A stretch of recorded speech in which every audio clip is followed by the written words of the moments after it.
and get out into the battle. I'm gonna take Huanghe out. This is a boat that we talked about, but didn't necessarily recommend on our Ships for Clan Battle stream. But like we said during that stream, I think you're gonna see them. These are real live boats with a good capability that's gonna show up in these clan battles. So we know we're gonna see them. Whether or not this is gonna be like the cruiser of the day is a whole different thing. All right, tier 8s, flipping fantastic. Freaking fantastic. Hey, what happens if I do this? Get ready for stuff later. Nope, I can't. I gotta play Warships. I like the Huanghe. I do. Oh, hey, I don't have my stats thing running. Let's get it going. Huanghe's good. I like the low detect on it. I like the creeping smoke.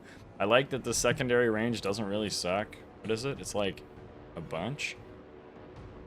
Not like amazing. 6.3, right? So if you're in your creep and smoke and a DD gets frisky, you can usually do something about it. I've got 12 battles in this thing. I've won 8 of them with an average of about 35k damage, which finds itself squarely in green territory. World of Warships thinks I'm okay at this boat. I don't know how this battle is going to go. We've got 8s in here. It doesn't look like we have any radar, which is a nice blessing from the gods of Weege.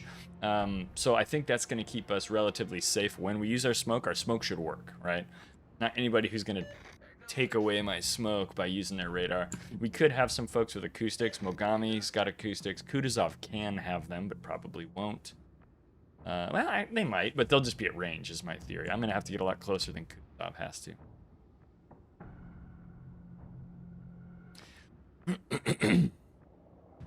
Got a yellow top Bismarck right here. Looking sharp. I gotta tell you, bud, if you got that camo, you've probably got yellow top with realistic battle damage, and I can't imagine why you didn't pick it. Now, with realistic battle damage, yellow top Bismarck. Available at Target and wherever fine toys are sold. Alright, I'm going to move up here to this big potato-shaped island here. I'm going to provide a little overwatch to my boy in the Hatsuharu, because I think maybe I know that that's a tough job. Airplanes, what am I shooting at? Yeah, let's light them up, boys. Exactly. For a low down and a one-time payment of $1,000. You too can have a yellow top Bismarck with realistic battle damage.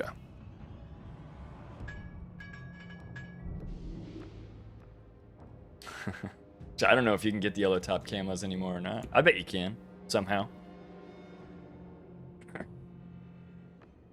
Yeah, I was trying to move up to shoot that Mahan, and I did not get him, but Hatsu did. That is an F-11.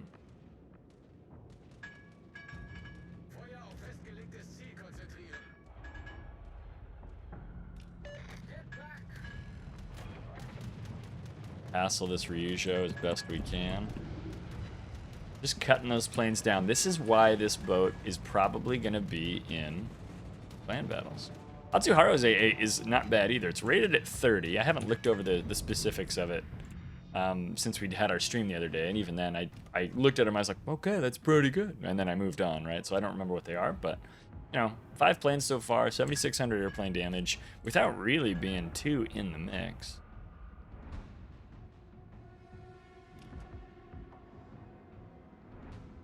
I believe, I don't remember. You might be able to swap these acoustics for Turbo AA on this platform, and if you're going in knowing there's going to be a carrier, that might be wise. I knew there was going to be a carrier match because Scott brought one. So I might have should have switched for that. In clan battles, you won't know. You're not going to mirror your ships against one another, right? You're going to be playing, and you're going to have some number of boats, and the enemy team's going to bring whatever their configuration is. They don't match those things up, right? And so can't really guarantee that you're going to be fighting a carrier, but I'm going to recommend, I'm going to suggest you're going to see more carriers this season clan battles than not. I don't know. We'll see. Our clan has not yet gathered for our first session. It's going to be Sunday. That's tomorrow. And we will hopefully be able to field a big enough team to get out there and do some work.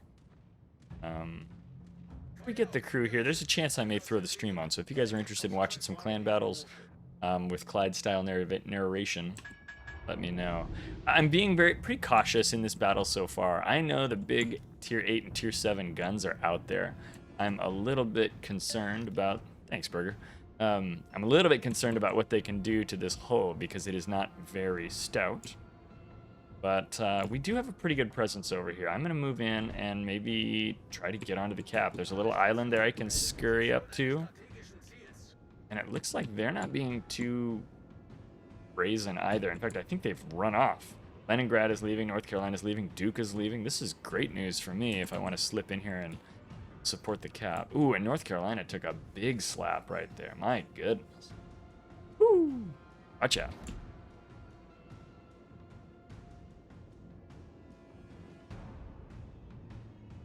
That was a hit. Excalibur X! Taking a hit. This island is a lot smaller now that I get up close to it.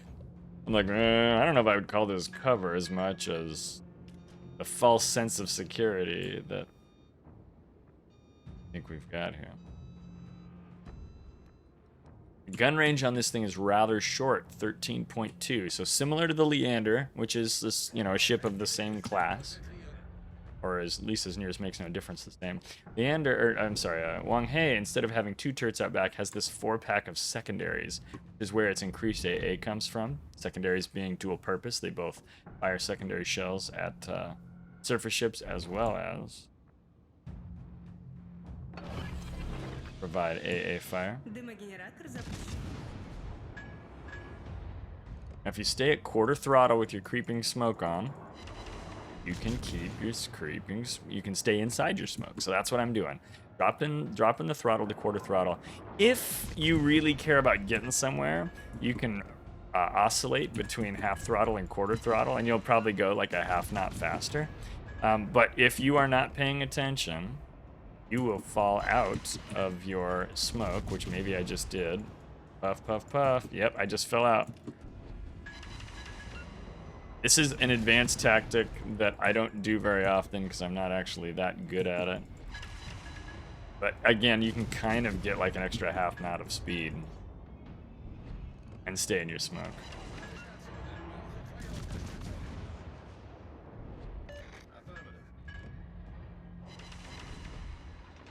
It's an advanced technique for the Huanghe. I don't know really what all it gets you, to be fair. I don't know that it's worth doing. Mostly what you want to make sure you're doing is focusing on getting whatever damage you're going to do with your smoke, or getting to safety, if that is your most critical goal. Did we dump that Duca? A lot of times, too, you're not going to really be in motion with your creeping smoke. Oh, he's leaving, okay. You're going to be using the smoke relatively stationary, or maybe quarter speed is fast enough for you. Hey everybody, welcome Big GD3 to the stream. How's it going, Big GD? I am doing fantastic. How's your Saturday going? Happy Saturday indeed. This is the first one. You are literally joining us for the very inaugural game of the stream. We did a little chatting earlier on, and now Huanghe has made an appearance. I think this is a good little boat, and I think it's worth considering. I'm not getting big damage here. I'm fighting these tier 8s, and again, I'm being very kind of cautious about it. I'm actually kind of surprised I haven't had more combat, more action right here. Oh, yeah, one of those international. You're an international man of mystery as you're playing your EU. I guess you could be international within NA as well. We play against a Brazilian crews very often as well. That's cool. Oh, shoot. You know, when I think of the antidote to Huanghe, it usually is shaped roughly like the Vladivostok. Oh, goodness, no. That could have been much worse.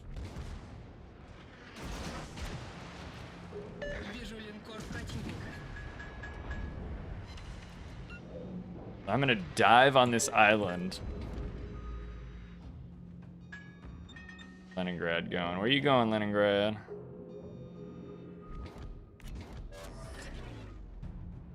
Oh my gosh, this could just work out beautifully, people. Keep your eyes open. Oh, that shouldn't have happened. That should not have happened. I need to unlock training rooms for a tournament coming up. Is that what they do when they run those tournaments? They do it in training rooms? That makes sense. Of course they do.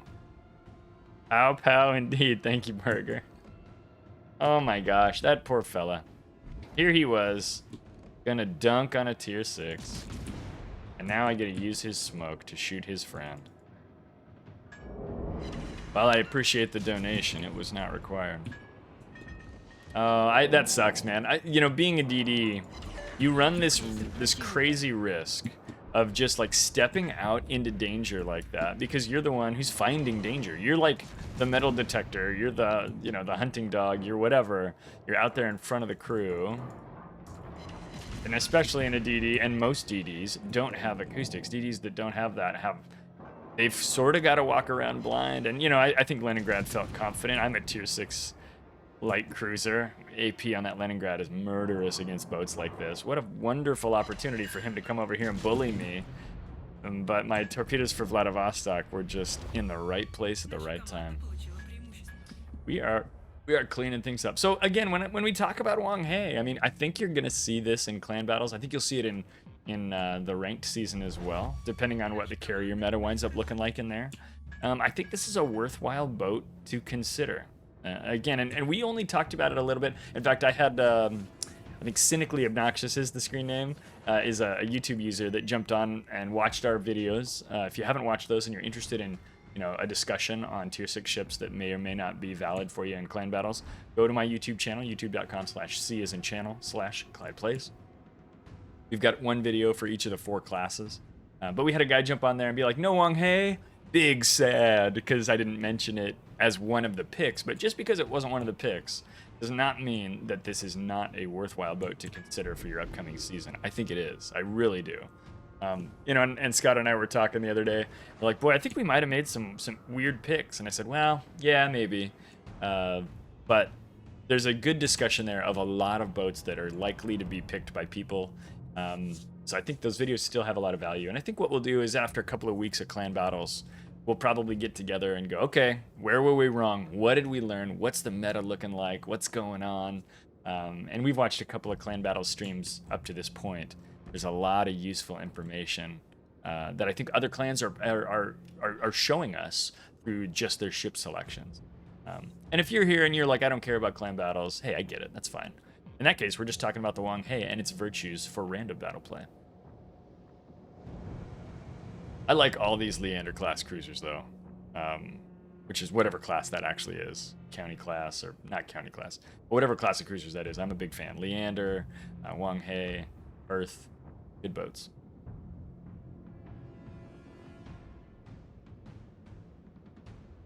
Good boats indeed. Well, I think this battle is just waiting to decide itself. So I'm going to move over here this direction because it seems to be that's where the red ships are on the mini map. And I want to be able to be in position to collect any more damage. 35,097 is what's on the clock. My average is 34,843. So this is a fairly consistent game with what I've done so far in my first 12 battles in Huanghe. I've had this boat for a very long time, but it isn't very common that I'm going through all my tier 6 premiums and playing them. But I'd say that, you know, thanks to experience in Leander and Perth, a lot of those skills kind of go back and forth across those ships. You know, they really benefit any of the play you're going to do in these shorter range smoky boy light cruise. And I probably have like 40 battles in Leander and probably like another 10 or 12 in Perth. So you can kind of think of this as maybe a boat that I've got 50 battles in or so, 45 battles in. Some of those are going to be worth more than others. But